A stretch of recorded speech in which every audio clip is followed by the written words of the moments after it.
Neeves Knives, I'm Jared, and this is the Bestech Titan. This is a somewhat new designer, Keanu Alfaro. He also designed a two-sun knife. Now, this is a new Bestech design, and I will say right off the bat, I'm impressed. I'm very impressed. Bestech did a great job on this. The design, I wouldn't think that it was my style at first, but after getting this in hand, it's definitely really, really good. The flipping action in Detent, perfection. Absolute perfection.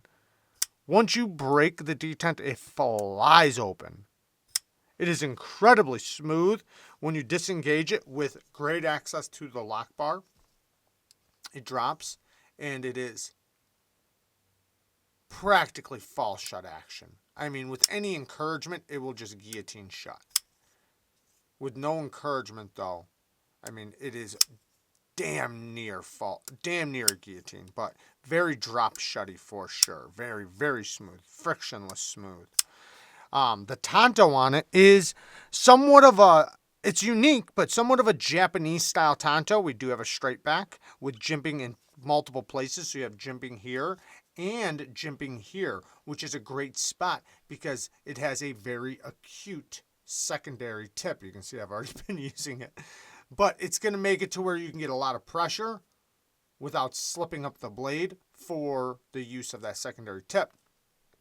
This front edge is going to be, good for maybe a little bit of light scraping, or if you need to pick at something, or maybe even make a cut like that somehow, some way. Nice straight edge right here for your push cuts, or, however you're going to slice and cut with the edge. The geometry is flat ground blade on this end and this end, so it's a dual ground, flat ground. Thin blade stock, relatively thin behind the edge. The geometry is not bad.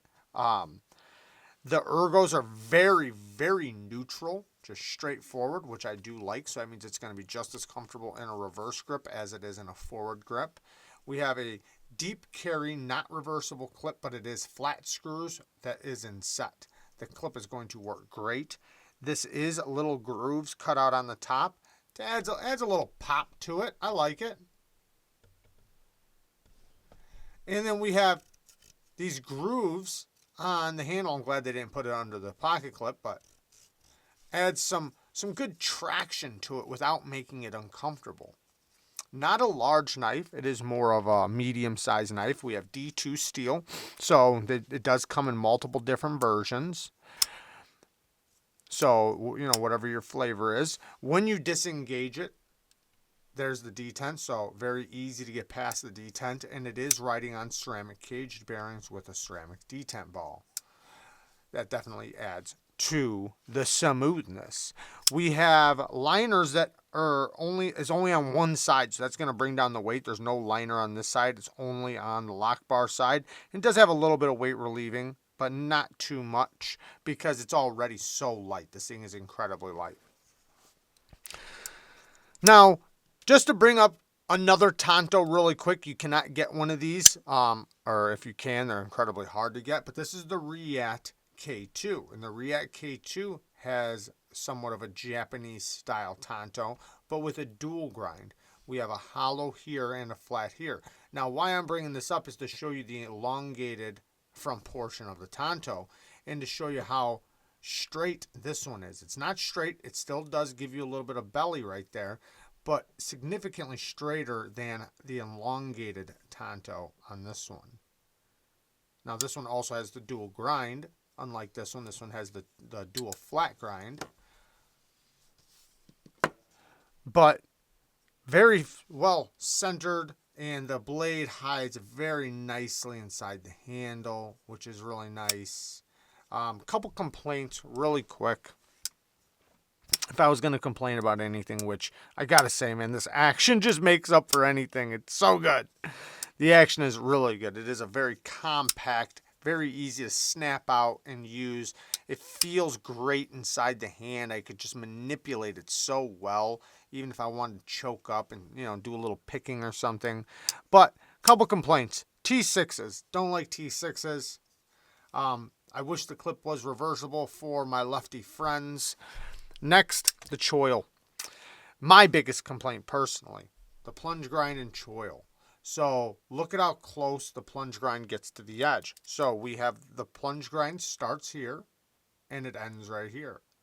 And then it's super close to the edge. So when I go to, and I almost always do this, when I get a new knife, I resharpen it most of the time.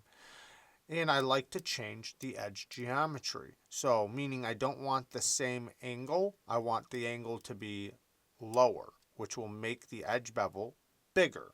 So as the edge bevel gets a little bit bigger, it's going to take up this little tiny bit of area between the plunge grind and the edge. So it's going to sharpen this all the way out, and it's going to start hitting the plunge grind, creating a smile. A smile is basically just where you sharpen into the plunge grind, and it makes a little shiny spot right here, and it can look ugly.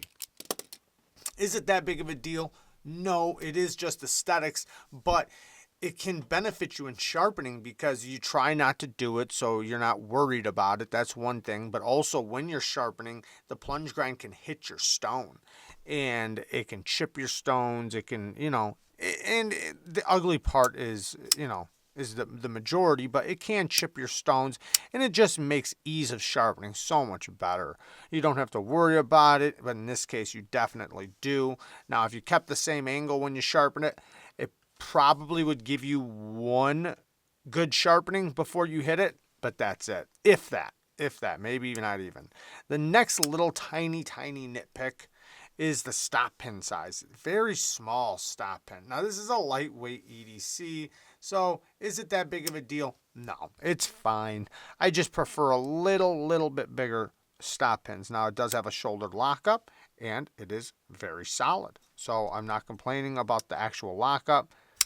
But I like it. I do like it, actually. D2 seal. I wish it was better steel. Not the D2 is good steel. Let me be clear. D2 is a fine steel, especially for, a certain amount of money. But it's not stainless. So with some of these more budget-friendly knives, they can tend to be used a little bit, where you don't take as good a care of them. Not saying you don't take care of your budget knives. Of course, take care of your budget knives. They'll last a very long time. But you tend to put them through a little bit more crap, right? So because of that, I prefer more of a stainless on my budget knives. It makes it to where I don't have to worry so much. Now, you still do. You should still oil them. Obviously, no matter what your steel is, you should still oil it. But this is a really cool little knife, and I imagine, I haven't looked at the price yet, but I imagine it's relatively affordable, and you're getting quite a bit for your money. And if you really like Tantos, this is a cool one. This is a really cool one, and it does have very premium action on it. The break of that detent is just so clean. It's very difficult to fail. I'm trying to fail it right now. Oh, yeah. It's not easy to fail. But there you guys go. Just a quick look at this guy. Oh, and also the liner has this really cool jimping on it. I kind of like that. It's unique. You don't see jimping like that. It has a little chamfer on the front edge. Then it has the jimpings. And I like that. That not only looks kind of eye-appealing, the lockup, nice early lockup, exactly how I'd like to see from a new knife fresh out of the package, barely used. Like I said, easy to disengage, absolute frictionless, perfect centering. You can't touch the blade. Jimping on the flipper tab is also nice and comfortable. It's not too pokey or anything like that. And it makes it to where that action is so good. But inside the blade, or when you close it, the blade goes fully inside the handle, which is really nice, Sometimes that just looks really cool, and it can definitely help inside the pocket. There's nothing bulging out. The flipper tab's pretty minimal. So this is going to be a very easy knife to carry wherever. Even if it was a secondary, it would still work out really, really good. The clip seems like it'll function really good. I do feel it, but I'm not going to complain too much because it's a deep carry clip and the knife is not a large knife. So, of course, I feel it. But it's not so uncomfortable to where I'm like going to complain about it. It is offset. Normally, I prefer it to be right in the middle. But in this case, it lands like not right here in my bone. It lands kind of in my palm area. So it's not bad. It's not bad at all. The clip actually works out on this one for my hands particularly. But there you guys go. I love you guys. Thank you guys for watching. Peace.